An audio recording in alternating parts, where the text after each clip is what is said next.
So, first of all, thank you for coming. My name is Phil McKinney.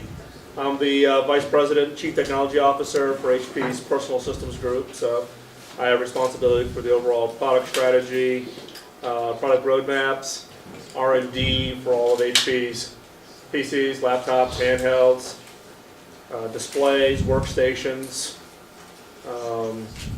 phones, media smart home servers, and calculators. Yes, we still make calculators. Funny story on the calculator is a number of years ago we were coming out with the GS line, which is our graphing calculator line. And at that time we also made the option to where, for those of you who are HP calculator fans, know that HP calculators operate on what's called RPN, reverse Polish notation. But we give you the option on the calculators in the GS line, the first line, to allow you to do alphanumeric expression, which means we had to put an equal key on an HP calculator. I got hate mail from the calculator fans on how dare you ever put an equal key on an HP calculator. So, again, thank you for coming. In addition to being the CTO, I also run for HP the innovation programs, the innovation program office, what we call IPO, for all of HP, which includes our server division, storage, printing, software, and the PC division. IPO is a separately staffed and funded organization whose job is to go from idea to commercial product on an accelerated basis.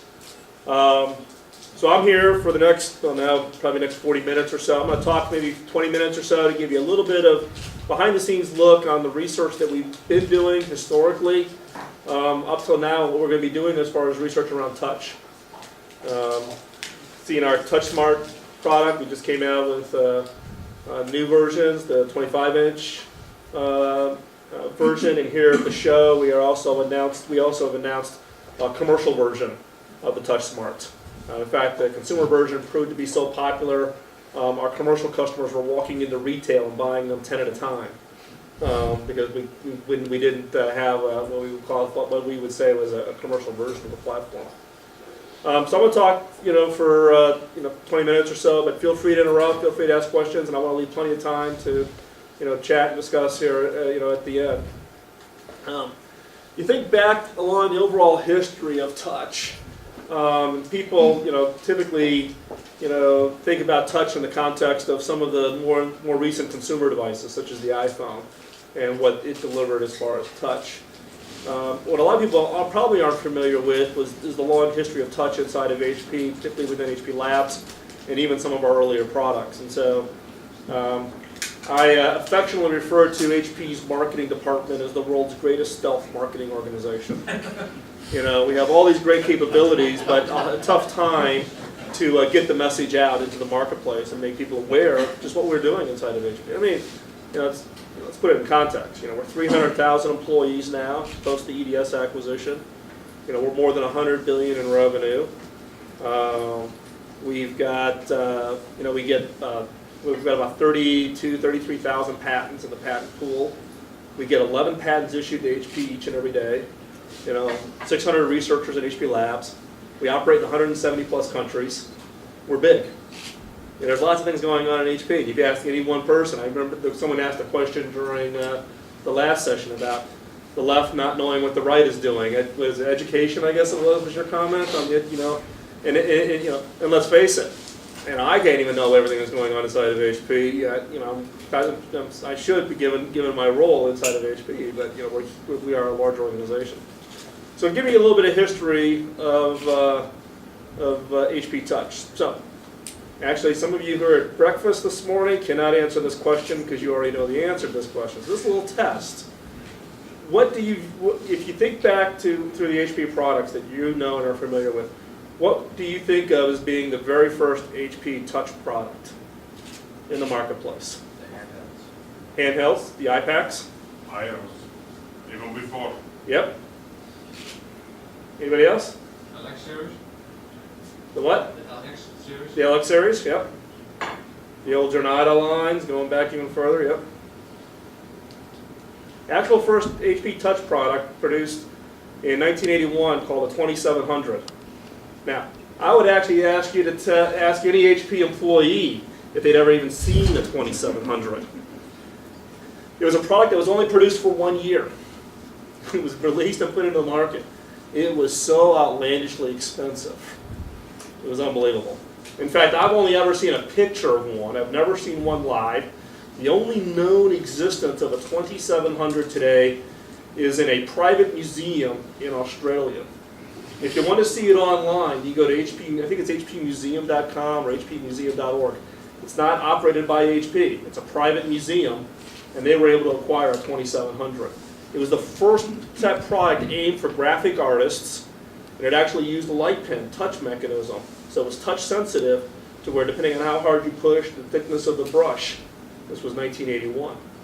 The first commercial available touch PC from HP came out in 1984 with the HP 150. So the HP 150, hot product. People just loved it. Basically used infrared beams, and you broke the beam, and that determined the location of your finger. Had custom software, so you had all the buttons along the bottom. The screen was a relatively small screen. At that time, the only option was the green screen option. Out of that, though, came a whole series of research that was done at HP Labs, looking at touch, and looking at alternative ways to how do you drive an overall simplicity. And there's two characteristics of touch that we've uncovered through our research. One is that touch is a very personal kind of interaction. Versus I'm touching a keyboard and it's going through some wire that then connects to the screen. Versus I'm actually reaching out and feel like I'm interacting. It's not that dissimilar to where somebody that you're familiar with, girlfriend, boyfriend, spouse, you hug, you get a close friend, maybe you do a shake and grab their arm, and you get that extra touch. It's that personal interaction. The other is that touch allows you to convey intent. People can read your touch to determine, am I in a bad mood? Am I in a good mood? And so what the research that we've been doing at HP Labs around touch is there a way for us to use touch as a way for a device to be smarter about what it is the user intends to do? So what you see here in this table in front of you is a project called Misto. Now obviously this is not a product that ever made it into market. This is another one of our concept products that we've developed. This project actually originated in our imaging and printing group. It didn't even originate in the PC group. So this work was done by our imaging and printing group as part of some research around the social interaction of media. The demonstrations that are on are things like photos. So you can think of this as being a coffee table and you can share photos. Now many of you are familiar with Microsoft Surface project and its app. The Misto project inside of HP and HP Labs started in 1999. This version of the table you're seeing here is actually a 2003 version of the table. The technology that is in it, 2002. Yet it has full touch capabilities. It's got the full ability. We've got custom applications. We don't have any of the RFID pucks, but you could take an RFID puck, lay it on the edge of the table, it would read the RFID tag, and therefore change. You could actually create game pieces around the edge of the table, and the table would then know whose turn it was, who was sitting at which side of the table, those kinds of things. We use this as part of our research around touch. What are kind of the natural language, what are the things, if you told people that you wanted to spin a photo, what kind of hand action would they do to try to convey to the table that you wanted to spin the photo? So the Misto tables, there's about a dozen Misto tables in existence. They're scattered all over the world. We have them in our Bristol, UK, HP Labs. We've got them in Singapore. I have a couple of the tables in my team, in my lab in Cupertino. We have a couple of them scattered in different offices here in the US. We still use it for research. We actually did take a long evaluation about turning this into a commercial product. The shipping cost killed the business model. It is heavy. At the time when we were looking at these products, it was an issue of being pretty radical from the standpoint of, do people buy furniture and technology integrated? People buy furniture with the anticipation it's going to last 5-10 years, versus the being able to have to do a tech upgrade of your end table or your coffee table. So now we're into the koi. This is the 3D koi. So it actually looks like real water. Look at the fish swimming around in it. So that's the actual screensaver for Misto. So we took a long look at it. We chose to really use it more as focus it on as a research alternative. We've actually taken these, we've placed them in users' houses, watched them interact with it, watched the family come around it, use it for social interaction, playing games. So think of it as the alternative to the old board games. You can have the digital version of that game. And then out of that research, we did identify that there was clearly some opportunities because of the fact that people who are not tech savvy still view the keyboard as having a huge intimidation factor. Let's face it, the computer has in effect its own secret language. If you're not tech savvy, what does a control key mean? What does a function key mean? What does the little Windows symbol on the key mean? Right? So unless you know what it means, you're like, what do I do? What do I touch first? How do I interact with this? So out of that research, we said, we felt that touch could be a way to break down that intimidation barrier that could drive to delivering an insanely simple computing experience. And out of that came, this is actually the second generation TouchSmarts. The first generation TouchSmart came out, what, 2 years ago, is that right? 2 years ago? And out of that, in the first release of that, we took basically some of the technology that came out of Misto, for instance, the software that does what we call finger tracking. So this is a miniature cameras, track your fingers on the display. Same thing that happens on a Misto table. Because you can't get capacitive touch on glass that big. Because basically the cost of touch scales with the size of the glass. So you go from a 10-inch screen to a 12-inch screen, huge jump in cost. So it's not realistic on large formats to where you could use those traditional kinds of what you think are the touch technology. You have to find alternative ways. So some of the work that we did in Misto as late as the 2000, 2001, 2003, we've been able to bring forward in. But the design objective from this case was not so much the social interaction from the standpoint of gaming, which we saw here, but really understanding the fact that in the target market for the TouchSmart was really around a family hub, putting it someplace as a common shared device where people with a wide variety of computer expertise can feel comfortable walking out and being able to use it. In fact, when I brought my my prototype version home to test, in fact, now with HP, with consumer products at HP have to pass what I call the Michelle test. Michelle is my wife. So I actually bring all the products home. They come home in the box as they would go to a customer. My wife has to be able to take it out of the box, set it up, and have it fully functioning without any help from me or my son. My son's 20 now, junior in college, so he's out of the house anyway, so my wife can't cheat. Products that aren't able to pass the Michelle test, we go back and work on it some more. My wife was a registered nurse, neonatal intensive care, opposite end of the tech curve from me. She actually has zero tolerance for technology. And so when I brought this home, she set it up, got it up and running, no problem. Didn't mess with it for the first couple of days. Day 3, all of a sudden she started interacting with it. That weekend she completely rearranged her kitchen because she wanted it in a very specific spot. And she made it quite clear that if I have any intent of taking it back to the office, I'm a dead man. So she still has her TouchSmart. But it was interesting to, when I would bring people into my house as part of the test, to have them interact with it, watch how they interact with it. I found people who who are absolutely almost phobic about dealing with technology, and once I walk up, actually we're not even running the TouchSmart software.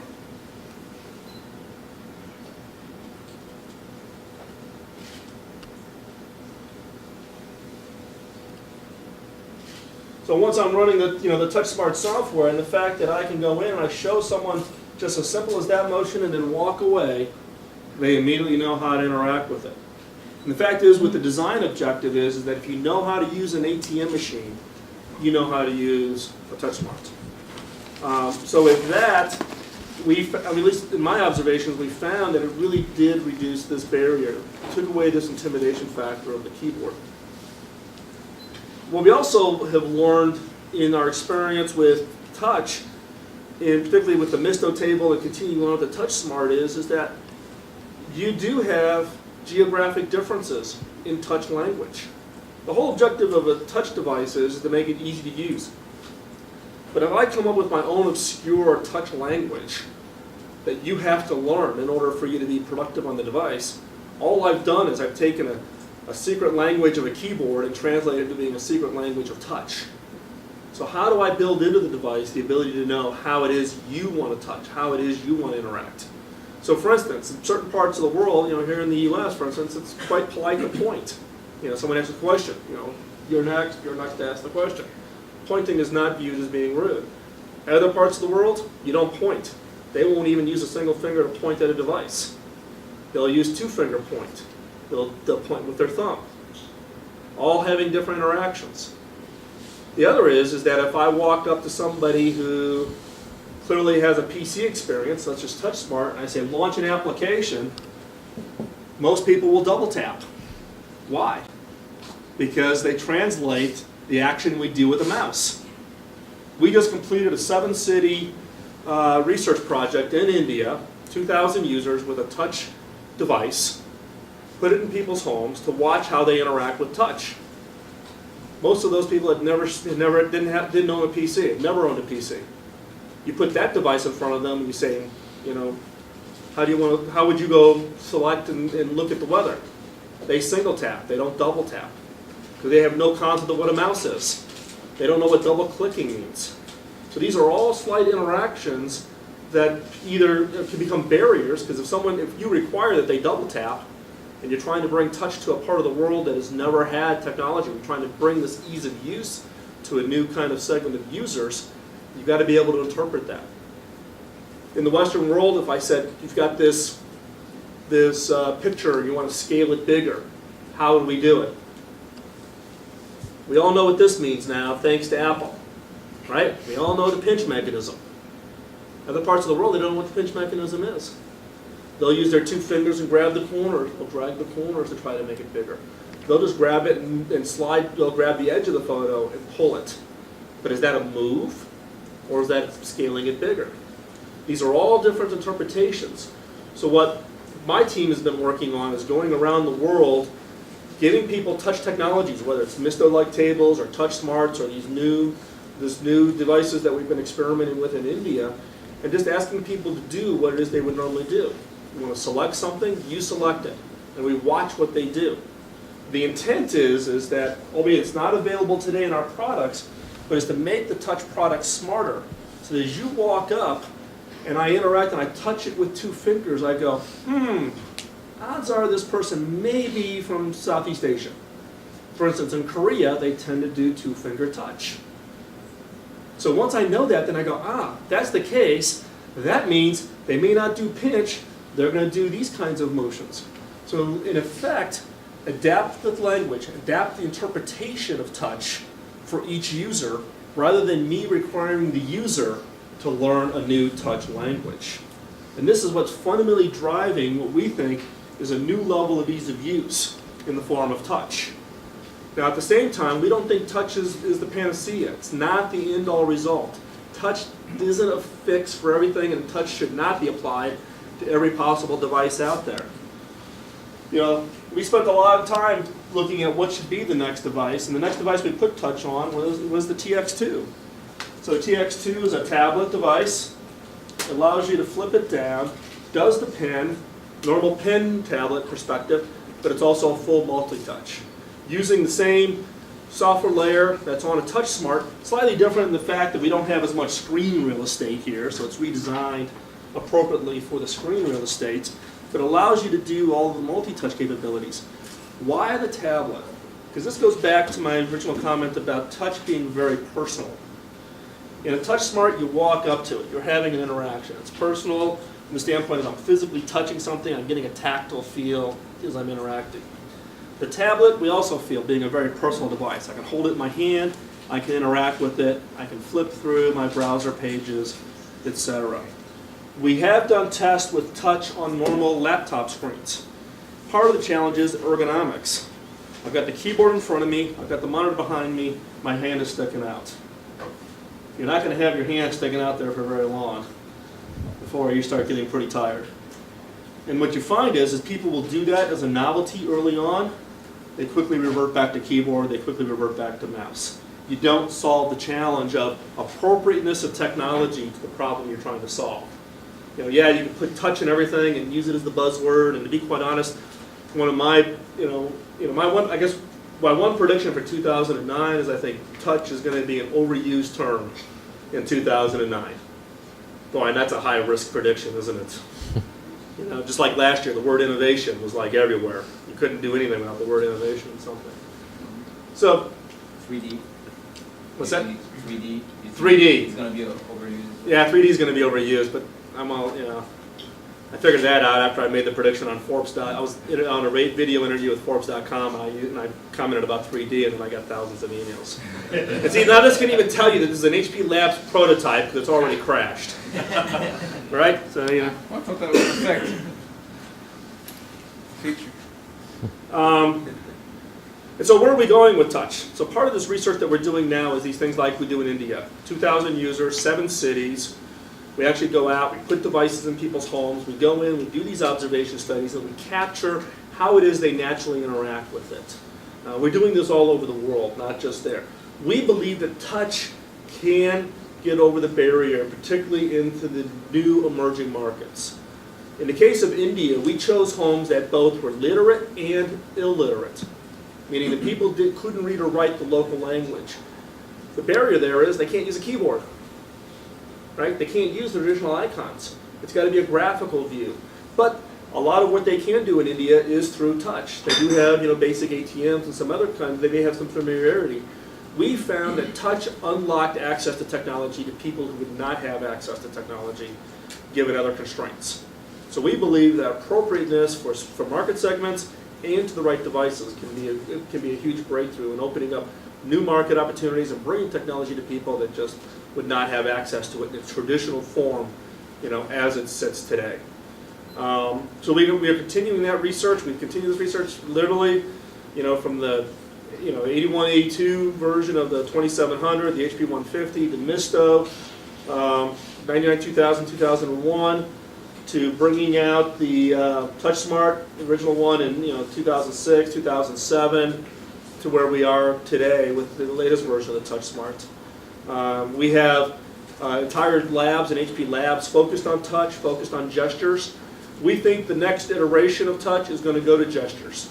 Not the physical contacts, but being able to sit back and have the computer understand my gestures, my motions. So rather than detecting the gesture by the fact of physical contact, watching my hand movements, watch what I'm doing, and have the device interact. So rather than doing the remote control of that 10-foot interface, having it watch from the gestures perspective. Our HP Labs in India has an entire lab focused on gesture and gesture research. And in HP Labs Palo Alto, we continue our research in touch and bringing those technologies and products here. Are you saying air gestures? Yes. Okay. And one of the challenges you have in the whole issue of air gestures is there's a lot of third parties out there that have got like 3D infrared cameras trying to detect distance, so you kind of get this layering effect, and as you enter through a layer, it's like the equivalent of touching something, those kinds of things. The biggest problem is accuracy. For consumers to switch from something they're doing now to a whole new way of doing it, you've got to achieve a pretty high accuracy rate. Otherwise, they're not going to switch. They'll do it for the novelty the first couple times, and they'll back off. Look, how many times have any of us in here tried voice recognition to dictate your blog stories, right? Yeah. How many people do it on a regular basis? Right? You do it for the novelty. Dragon comes out with a new release. You think this is the release that's gonna be the release for you, right? And you do it, and then you spend more time going back and correcting all the spelling mistakes, before you can post something, right? We've all been there. The fact of the matter is these kinds of technologies are whether you're going to require them to go to touch, or you're going to require them to go to voice, or you're going to go to gestures, this accuracy becomes a critical decision point. It determines when is it going to go mass adoption. The fact of the matter is that men and women define two different criteria for this. Now, I'm not trying to be sexist, but the reality is that men, if we buy technology, we bring it home, it doesn't work, what do? We wrestle with it. We beat it into submission. It's an ego thing. We're not going to let the device win.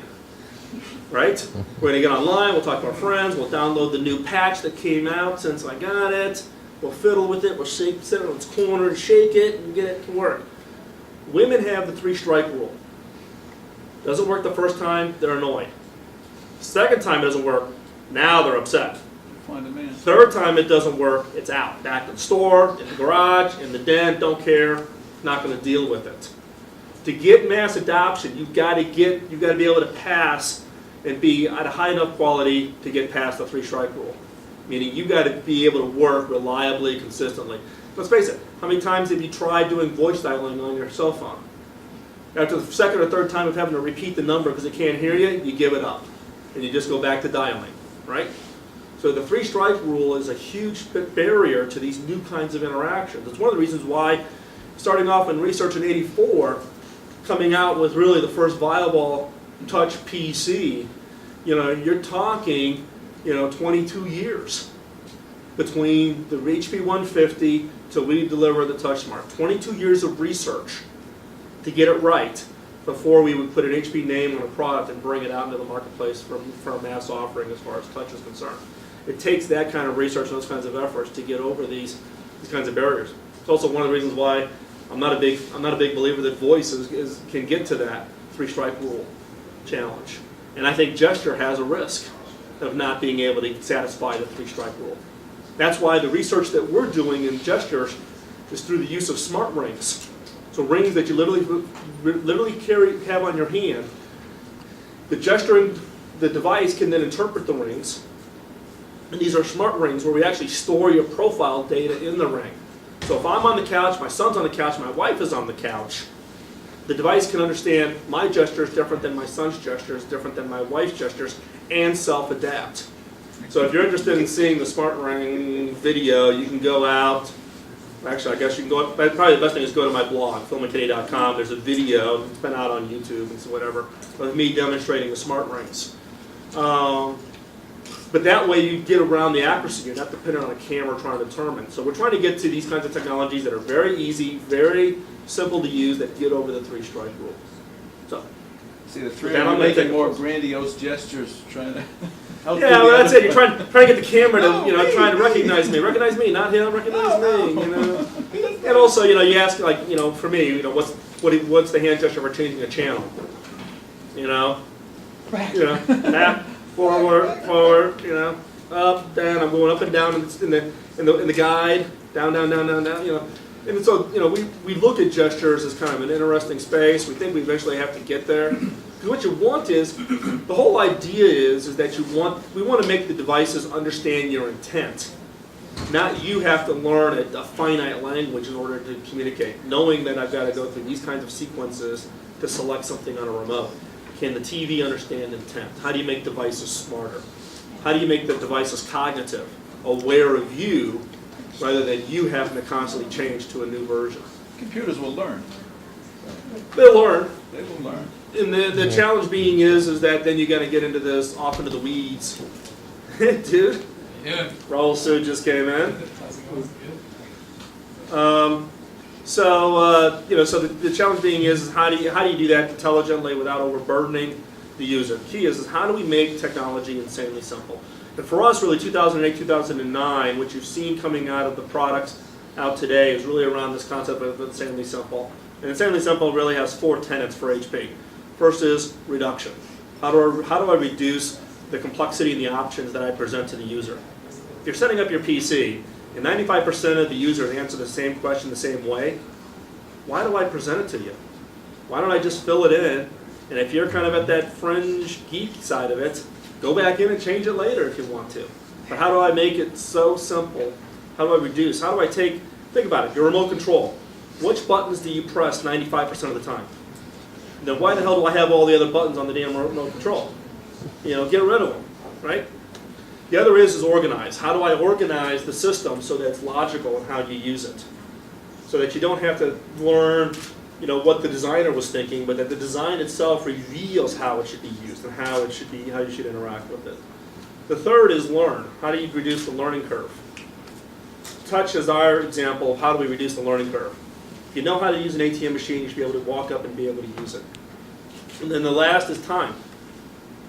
Recognize the fact that the most valuable asset our customers give us is their time. And if I misuse that time, if the device doesn't work, it's frustrating, takes longer than they anticipate, I've robbed my customer of time. If I make the product simple to use, I actually do it faster than you anticipate, what do I give back to you? I give back to you time. It's the most valuable asset our customers give us. And our focus is how do we return that time? Perfect example. You go buy something, you get a new piece of technology, you buy it on a Monday. What do? This could be a couple of hours to get this set up. I'm going to wait till Saturday, right? Make sure I got a block of time. So you set aside 4 hours to get this new thing set up. Saturday, you open it up, take it out of the box, you plug it in, 20 minutes, you're done. What's your perception of that product? Fantastic. Fantastic, because I've given you back time that you'd already allocated to a certain task. And some of us, albeit in this room, we may get thrilled about, geeking out, but 99% of the population ain't us. They've got other things that they're passionate about, and they want that time. They want technology to free up their time to go do something else, not spend geeking out trying to get something to work, to get that router to work with this device and that device. So the question becomes, is not so much the fact that you get the multi-touch, it's what is the software going to do with the sensing of those touches? What's the interaction? So if I'm doing multi-touch and I've got it where I can detect, and I'm in Southeast Asia, so I'm being polite, I'm not pointing with a single finger, and I'm doing this kind of a mechanism, I understand what that means. I'm stretching the photo type of a thing. But if I put down 5 fingers and do some kind of a weird sequence, how does the software interpret that? What about palming your hand if you're using a stylus? Yeah, well, that becomes the question of is how do I sense if I'm putting it down, putting it in the stylus? On a TX2, what we do is if you have the pen, meaning the normal tablet pen, as the pen approaches, we turn off the touch mechanism. So you don't get this issue of rotating your hand across the glass and misinterpreting a pen write from a touch write. But what we do, the way we do it is we detect the pen and turn off the touch mechanism. If I have the pen stored and I don't have a pen and it detects the touch, it's assuming that I'm actually using the touch mechanism in the device. Who's the digitizer company that is going to be paving the way in regards to capacitive touch, multi-touch? There's actually a large number of vendors who are all working on different kinds of touch detections. Well, that's got the Intrig. This has got Intrig. This is a small company in Australia that we work with for the TouchSmart, and that's because of just the sheer size of the glass. And the problem is with some of the resistive and capacitive touch, part of the feedback we've gotten from customers is it dims the brightness of the display, because in effect it interferes with the overall display. And users, particularly consumers, are very sensitive to any kind of dulling down or diminishing the brightness of the display. Have you gotten to work with whatever Walkman's? Yeah. Believe me, HP, given our size and market, and we control 11% of the consumer electronic shelf space in the world, and we get everybody coming to us showing their stuff. And we look at it all. We actually have a very robust process to evaluate not only this, but all kinds of technologies. So I'm not going to be, if you're asking me specifically about what do I think on specific technologies, I'm not going to pass on answering that because it's not, I'm not in a position where, I'm sensitive to the fact that whatever I would say would appear in print and either could be construed as being very positive or very negative on any one company's technologies, and I don't want to be in a position of either pumping up or trashing somebody in a forum like this. So when you Yes. talk about touch netbooks, so we're seeing it now at CES this week, there's lots of netbooks with touch screens. Again, I think this is a case where touch is the buzzword, and so therefore peanut butter it. Apply it to everything that you can put a touch on, apply it to touch, whether it's appropriate or not. again, what we've seen, shoot, we've got, you know me, I'm always good for gadgets, right? So take the netbook, right? So one is very limited screen size, right? And the fact is that the screen runs pretty low to the bottom, so it's a little hard to touch down here, type of ergonomics issue. And the other is what you find is people touch, and when they've got a screen that's away from them, it's not personal. If I could hold it like this and touch, maybe. But the fact what we see is people touch like this, and they eventually get up and they go right back to the keyboard.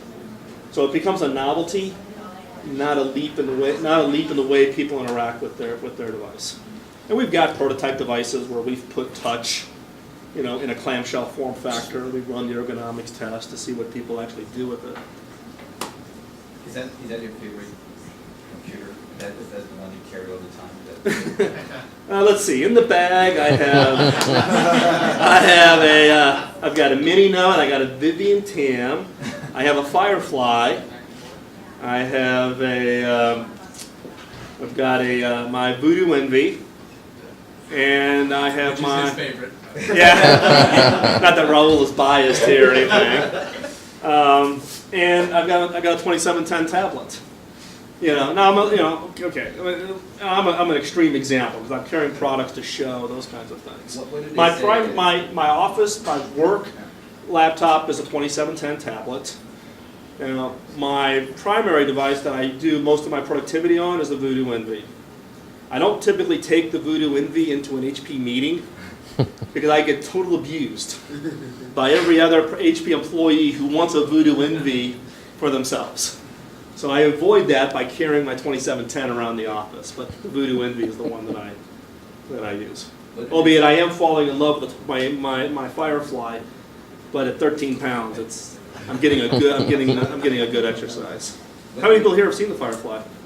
Seen picture? Well, a couple of you saw it this morning. But when we're done here, I'll stop, put it on the bar or whatever, and you guys can.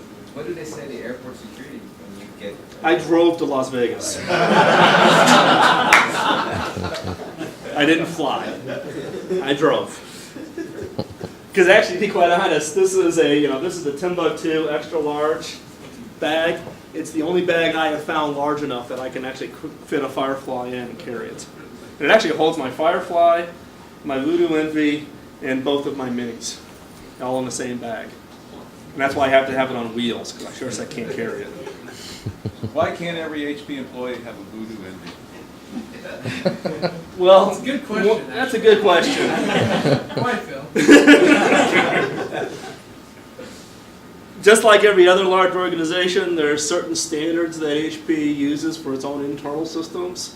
And so just as we sell commercial products, we have our employees use the same commercial products that our commercial customers use. So it's just part of eating the same dog food that our commercial customers use. So now, to be quite honest, many employees have gone off and bought their own Envies. In many cases, HP has paid for Envies for employees to have as their platforms. But 300,000 employees, that could make the Envy numbers look really good. It's just part of our policy where we use the exact same commercial products that our commercial customers use. Dell rents PCs to their employees and writes off the depreciation. That's how they're modeled. That's one model. They take it away after 2 years and sell it. Use it. Well, actually, one of the interesting things that we're seeing in some of the larger enterprise customers is this shift to what we call the consumerization of the desktop, which is, the companies basically give the employees, $1,500, $2,000 every 2 years, and the employee goes buys whatever they want in retail, and then therefore they can use it. But they have to be self-supporting. They have to go buy their own support contracts, and there's a few early experiments in that as far as, heck, I spent many years as a senior VP CIO. Large, as a CIO at Intelligent. I used to run the outsourcing division at Computer Sciences Corporation back in the early 90s. Owning and managing desktops is not strategic from the standpoint of a CIO. With all the research you've done into touch, just to clarify, what you said earlier on today, you do not see touch being something that you're going to incorporate broadly into every product that you guys, No, because the fact of the matter is that, apart you know, from cost. well, there's hardware cost, you know, there's value to the consumer. Value, you know, consumers are extremely smart at wanting to make sure they get maximum value. Maximum benefit for least cost, right? Right. Utility value, right? Cheap. You know, well, it's not always, you know, it's not cheap, you know, because from the standpoint of, look, if you looked at HP and you did a side-by-side spec comparison, you know, we secure a little bit of a premium for the brand and for the support, for the name of HP with that. What the real issue here is that consumers will figure it out pretty quickly that if I'm buying this laptop, I'm paying a premium for touch, but I never use the touch mechanism, then you get a little bit of, you know, buyer's remorse. I pay for the premium of something that I don't find all that useful. And so we're highly sensitive to not overloading products with features and functions that users aren't going to use. That's also one of the reasons why you see us on how we do our SKUs or the product configurations. You would think, oh man, they've got a lot of products in this segment. What's the difference? We aim them very specifically at different use cases with the right mix of those features and functions that hit those specific markets. We want the right set of features, not overloading those features, having 10 extra features so we can punch some extra items on a reviewer's list, but when the consumer buys it, they don't use it, but they pay the premium for it, bad for the brand. So we're very sensitive to making sure that we deliver ultimate utility value to the customer. How about we So- wrap up and then Phil, hopefully we can stay around for a few Yep. more minutes, do some questions, you guys can look at some of the products that he talked about, but Phil, thanks.